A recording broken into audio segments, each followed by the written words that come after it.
Assalamualaikum warahmatullahi wabarakatuh. Perkenalkan, nama saya Okta Ramadhani dari kelas 11 MIPA 5. Di sini saya akan menjelaskan tentang rumus-rumus momen inersia pada benda sederhana yang ada di rumah. Penerapan yang pertama yaitu batang silinder poros melalui pusat dengan momen inersianya yaitu 1/12 ml kuadrat. Contoh pada bendanya yaitu pensil. Pensil dari ujung sini ke sini adalah L atau sebagai jarak, dan tengah ini sebagai pusat atau titik porosnya. Yang kedua yaitu batang silinder poros melalui ujung dengan momen inersianya I sama dengan 1/2 ml kuadrat. Contoh penerapannya yaitu pada lipstik.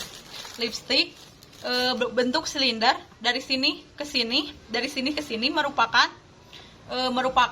L atau jarak, dan pusatnya berada di ujung. Yang ketiga yaitu plat segi 4 poros melalui pusat.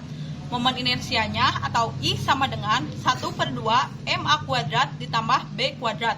Contoh penerapannya yaitu pada handphone.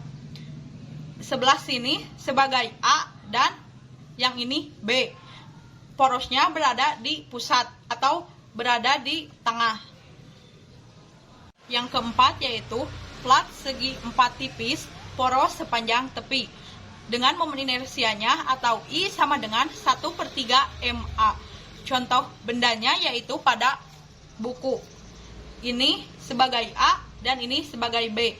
Ini sebagai porosnya di sepanjang tepi. Yang kelima yaitu silinder berongga dengan momen inersianya atau I sama dengan 1/2 R1 kuadrat ditambah R2 kuadrat. Contoh penerapannya yaitu pada lakban.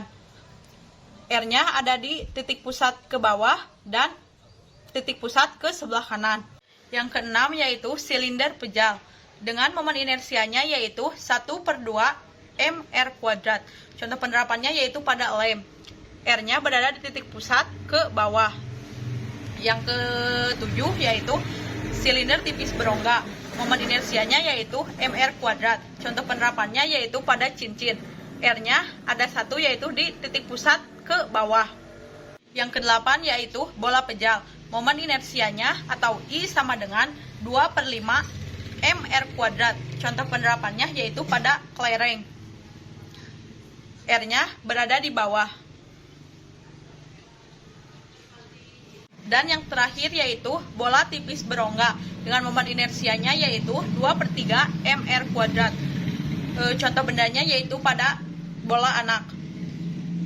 R-nya berada di bawah.